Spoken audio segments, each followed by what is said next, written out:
శ్రీ కనక మహాలక్ష్మి జ్యోతిష్యాలయం ప్రేమ వశీకరణ, స్త్రీ వశీకరణ, పురుష వశీకరణ, శత్రు వశీకరణ, వివాహం, సంతానం ఆలస్యం అవడం, విడాకులు, కోర్టు సమస్యలు, ధనం, బిజినెస్ సమస్యలు, స్త్రీ పురుషులకు ఎటువంటి నిగూఢ సమస్యలకైనా 100% రోజుల్లోనే పరిష్కారం చూపబడును. గురూజీ రామరాజు. Cell number 9059912955. పూర్వజన్మ పుణ్యఫలమే ధనుస్సు రాశి వారికి ఊహించని రూపంలో సాక్షాత్తు ఆ పరమేశ్వరుడే వీరిని అనుగ్రహించబోతున్నాడు. కేవలం ఒకే ఒక్క అభిషేకం ధనుస్సు రాశి వారి జీవితాన్నే మార్చేస్తుంది. వీరికి ఉన్నటువంటి దోషాలు, శాపాలు అన్నీ కూడా నశించిపోతాయి. అయితే ధనుస్సు రాశి వారు చేయవలసిన అభిషేకం ఏమిటి? ఈ అభిషేకం ద్వారా వీరి జీవితంలో ఎటువంటి ఫలితాలని పొందబోతున్నారు? అలాగే వీరి జీవితంలో ఆశించిన ఫలితాలను పొందడానికి చేయవలసిన దేవతారాధనతో పాటుగా పాటించవలసిన పరిహారాల గురించి ఈ వీడియోలో వివరంగా తెలుసుకుందాం. కానీ అంతకంటే ముందుగా మీరు కనుక మన ఛానల్ని సబ్స్క్రైబ్ చేసుకోకపోతే వెంటనే సబ్స్క్రైబ్ చేసుకొని పక్కనే ఉన్న బెల్ ఐకాన్ క్లిక్ చేసి అందులో ఆల్ సెలెక్ట్ చేసుకుంటే మేము ఇలాంటి వీడియోస్ అప్లోడ్ చేయగానే ముందుగా మీకు నోటిఫికేషన్ వస్తుంది. ఈ రాశి వారిని సాక్షాత్తు ఆ పరమేశ్వరుడే రక్షించబోతున్నాడు. ఈ రాశి వారు ఎవరైతే జీవితంలో అనేక సమస్యలతో ఇబ్బందులు పడుతూ ఉన్నారో, అలాగే కొన్ని చాపల కారణంగా బాధలు అనుభవిస్తూ జీవితాన్ని భారంగా గడుపుతూ ఉన్నారో అటువంటి వారికి ఊహించని రూపంలో వారి సమస్యలకు పరిష్కారం లభించబోతోంది. ఈ రాశి వారు కేవలం ఒకే ఒక్క అభిషేకంతో వీరి జీవితంలో ఉన్నటువంటి కష్టాలు, బాధల నుండి విముక్తి పొందవచ్చు. అయితే ఈ రాశి వారు అభిషేకం ఏమిటి, చేయవలసిన అభిషేకం ఏమిటి, అలాగే ఈ అభిషేకాన్ని ఎలా నిర్వహించాలి అనేటువంటి విషయాల గురించి తెలుసుకుందాం. ఈ రాశి వారు చాలా మొండితనం కలిగి ఉంటారు. అలాగే వీరు దూకుడు స్వభావం కలిగి ఉంటారు. అంతేకాకుండా వీరికి కోపం ఎక్కువగా ఉంటుంది. అలాగే ఎవరూ సాధించని పనులను కూడా మీరు సాధించగలరు సులభంగా. వీరి వల్ల గర్వం అనేది వీరి వల్ల ఉంటుంది. అంటే ఇలా సులభంగా సాధించడం వల్ల వీరికి గర్వం అనేది ఎక్కువగా ఉంటుంది. అంతేకాకుండా వీరు ఎంతో ధైర్యంగా ఉంటారు. అలాగే వీరు కుటుంబం పట్ల, జీవిత భాగస్వామి పట్ల ప్రేమను కలిగి ఉంటారు. అయితే వైవాహిక జీవితంలో చిన్న చిన్న విషయాల్లో ఇబ్బందులు ఎదుర్కొంటారు. వీరు కుటుంబ సభ్యుల యొక్క అవసరాలు తీర్చడానికి నిరంతరం కృషి చేస్తూ ఉంటారు.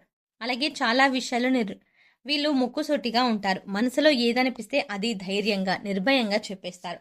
అలాగే వీరికి నాయకత్వం వహించడం అంటే చాలా ఇష్టం. రాజకీయం, సాంకేతిక విద్య వంటి వాటిపై ఆసక్తిని చూపుతారు. ముఖ్యంగా ఈ రాశి వారు వీరి యొక్క స్వభావం వల్ల కొన్ని సందర్భాల్లో సమస్యలను కొని తెచ్చుకుంటారు. అలాగే ఈ రాశి వారికి ఉన్నటువంటి దోషాల కారణంగా కూడా వీరు అనేక ఇబ్బందులను ఎదుర్కొంటారు. ముఖ్యంగా వీరికి పూర్వజన్మ దోషాలు, పితృదోషాలు వంటివి ఉంటాయి. వీటితో పాటు ఈ రాశి వారు దీర్ఘకాలిక అనారోగ్య సమస్యల వల్ల ఇబ్బంది ఎక్కువగా పడతారు. అయితే ఈ రాశిలో ఎవరైతే ఎటువంటి ఇబ్బందులు పడుతూ ఉన్నారో వారందరికీ ఆ పరమేశ్వరుని అనుగ్రహం లభిస్తుంది. కేవలం ఒకే ఒక అభిషేకం ద్వారా మీకున్నటువంటి బాధలు, కష్టాలు, శాపాలు, దోషాల నుండి విముక్తి పొందవచ్చు. అభిషేక ప్రియుడు అయినటువంటి ఆ పరమేశ్వరుడు 12 జ్యోతిర్లింగ రూపాల్లో ఈ భూమండలంపై వెలిశాడు. ఈ విధంగా వెలిసినటువంటి ద్వాదశ జ్యోతిర్లింగాలకు అనేక విధాలుగా అభిషేకాలు నిర్వహిస్తూ ఉంటారు. ఒక్కొక్క అభిషేకానికి ఒక్కొక్క ప్రాధాన్యత ఉంటుంది. అయితే లింగరూపధారి అయినటువంటి ఆ పరమేశ్వరునికి ఏ విధంగా అభిషేకం చేయాలి, అలాగే అభిషేకం చేయడం ద్వారా ఎటువంటి ఫలితాలను పొందుతారో తెలుసుకుందాం. మనకున్నటువంటి కష్టాల నుండి, బాధల నుండి, దోషాల నుండి విముక్తి పొందాలి అంటే లింగరూపధారి అయినటువంటి ఆ పరమేశ్వరునికి మనం ఏ విధంగా అభిషేకం చేయాలి, అలాగే ఏ విధంగా అభిషేకం చేయడం ద్వారా ఎటువంటి ఫలితాన్ని పొందుతామో తెలుసుకుందాం. కంచిలో వెలిసినటువంటి ఏకామ్రేశ్వర శివలింగానికి ధారాభిషేకం చేస్తారు. ఈ విధంగా చేయడం వల్ల సకల పాపాలు నశిస్తాయి. అలాగే తేజోలింగధారి అయిన ఆ శివునికి రుద్రాభిషేకం అంటే చాలా ఇష్టం. అంతేకాకుండా ఈ రుద్రాభిషేకం చేయడం ద్వారా సర్వ సంపదలు చేకూరతాయి. అలాగే చిదంబరంలోని చిదంబరేశ్వరుడు శతరుద్రాభిషేకం చేస్తారు. ఈ శతరుద్రాభిషేకం వల్ల కుటుంబ అభివృద్ధి జరుగుతుంది. అలాగే శ్రీకాళహస్తిలోని కాళహస్తీశ్వరుడికి ఏకదశ రుద్రాభిషేకం చేస్తారు. ఒరిస్సాలోని కోణార్కులోని సూర్యరూపధారి అయిన శివునికి లఘు రుద్రాభిషేకం చేస్తారు. దీనివల్ల పూర్వజన్మ ఉండదని శాస్త్రం చెబుతుంది. అలాగే చంద్రనాథ లింగానికి మహారుద్రాభిషేకం చేస్తారు. దీనివల్ల జ్ఞానాభివృద్ధి జరుగుతుంది. అలాగే కాఠ్మండు వద్దన త్రినాథ క్షేత్రంలో అతిరుద్రాభిషేకం చేస్తారు. ఈ అభిషేకం వల్ల అఖండ పుణ్యాలు చేకూరుతాయి, ముక్తి చేకూరుతుంది. అలాగే శివలింగానికి ఆవు పాలతో అభిషేకం చేయడం ద్వారా సంతాన ప్రాప్తి కలుగుతుంది. అంతేకాకుండా బిల్వపత్రం ఉంచిన నీటితో అభిషేకం చేయడం ద్వారా ఆయువు, ఆరోగ్యము, అభివృద్ధి జరుగుతుంది. అలాగే స్వచ్ఛమైన నీటితో అభిషేకం చేయడం వల్ల సకల వర్షాలు కురుస్తాయి. కొబ్బరి నీళ్లు, తేనె, పండ్ల రసం, చెరుకు రసం, నెయ్యి లాంటి వాటితో అభిషేకం చేస్తే సకల పాపాలు నశించి ఆరోగ్యం, ఐశ్వర్యం, వంశాభివృద్ధి జరుగుతుంది. అంతేకాకుండా శివపూజ మహత్యంలో చాలా విశేషమైనటువంటి ఒక అభిషేకాన్ని గురించి వివరించారు. అదే సహస్ర ఘటాభిషేకం. ఈ సహస్ర ఘటాభిషేకం 1296 శకంలో అంటే కలశాలతో అద్భుతంగా శివునికి అభిషేకాన్ని నిర్వహిస్తారు. ముందుగా ఈ అభిషేకానికి 1296 కలశాలను సిద్ధం చేసుకోవాలి.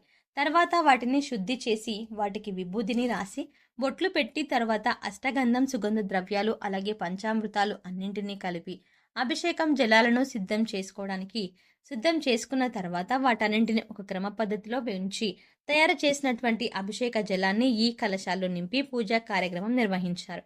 ఈ తర్వాత అంటే అలా చేయడం తర్వాత 1296 కలశాలతో లింగరూపధారి అయిన ఆ పరమేశ్వరునికి అభిషేకం చేస్తారు.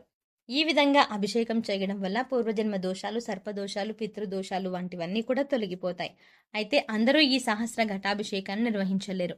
అలాగే వారి యొక్క జీవన శైలి అలాగే ఇతర సమస్యల వల్ల కూడా వారికి కేవలం ఒకే ఒక అభిషేకంతో ఈ పరమేశ్వరుడి యొక్క అనుగ్రహం ఈ విధంగా పొందాలి అని తెలుసుకుందాం. ఈ రాశి వారు కేవలం ఒకే ఒక అభిషేకం చేయడం వల్ల వారికి ఉన్నటువంటి కష్టాలు, దోషాలు, శాపాల నుండి విముక్తి పొందవచ్చు. అలాగే ఈ రాశి వారికి ఈ అభిషేకం చేయడం ద్వారా చాలా సులభంగా ఉంటుంది. ఎందుకంటే ఈ అభిషేకం చాలా అధికంగా ధనాన్ని ఖర్చు చేయాలనే అవసరం లేదు. కేవలం మీ యొక్క భక్తి శ్రద్ధలు మాత్రమే ఈ అభిషేకానికి అవసరం. కాబట్టి ఇటువంటి అభిషేకాన్ని చేయడం ద్వారా మీ జీవితంలో మార్పును పొందవచ్చు. అయితే ఈ రాశి వారు చేసుకోవలసిన అభిషేక విధానం గురించి తెలుసుకుందాం.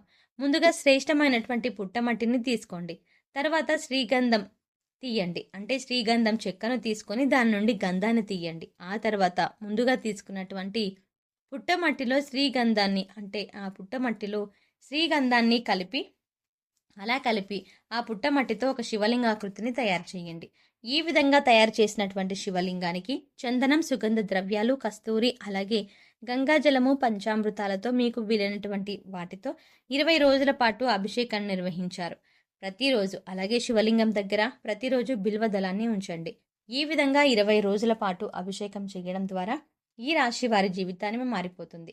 వీరికి ఉన్నటువంటి శాపాలు, దోషాలు అన్నీ కూడా తొలగిపోతాయి. అంతేకాకుండా ఈ విధంగా తయారు చేసినటువంటి శివలింగాన్ని గుండెల దగ్గరగా పెట్టుకొని ఓం నమ శివాయ, ఓం నమ శివాయ అని 108 సార్లు జపించడం ద్వారా వీరుకున్నటువంటి అనారోగ్య సమస్యలన్నీ కూడా తీరిపోయాయి. అలాగే ఈ రాశివారి జీవితంలో ఆశించిన ఫలితాలను పొందడానికి పాటించవలసిన పరిహారాల గురించి కూడా ఈ వీడియోలో తెలుసుకుందాం. ఈ రాశివారు ఎవరైతే సూర్యుని అనుగ్రహం కొరకు సూర్యబీజ మంత్రాన్ని ప్రతినిత్యం జపించాలి. అలాగే సునకాలకు ఆహారం అందివ్వాలి. నలుపు, తెలుపు రంగులో ఉన్న కంబలని దానం చేయాలి. ఉలువలతో చేసిన ఆహార పదార్థాలు పేదలకు పంచాలి. ఉలువలను నీటిలో నానబెట్టి గోవులకు తినిపించాలి. అలాగే మంగళవారం నాడు ఉపవాస నియమాన్ని పాటించడం సుబ్రహ్మణ్య స్వామి దర్శనం చేసుకుని శుభ ఫలితాన్ని ఇస్తుంది.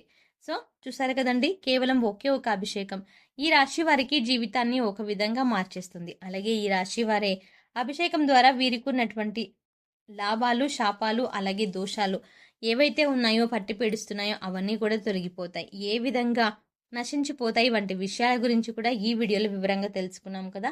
ఈ వీడియో మీకు నచ్చినట్టయితే లైక్ చేయండి. అలాగే ధనుసు రాశి వారు ఎవరైనా ఉంటే వారితో ఈ వీడియోని షేర్ చేసుకోవడం మాత్రం మర్చిపోకండి. అంతకంటే ముందుగా మీరు కనుక ఇప్పటి వరకు మన ఛానల్ని ఇంకా సబ్స్క్రైబ్ చేసుకోకపోతే వెంటనే సబ్స్క్రైబ్ చేసుకొని పక్కనే ఉన్న బెల్ ఐకాన్ క్లిక్ చేసి అందులో ఆల్ సెలెక్ట్ చేసుకుంటే మేము ఇలాంటి వీడియోస్ అప్లోడ్ చేయగానే ముందుగా మీకు నోటిఫికేషన్ అందుతుంది.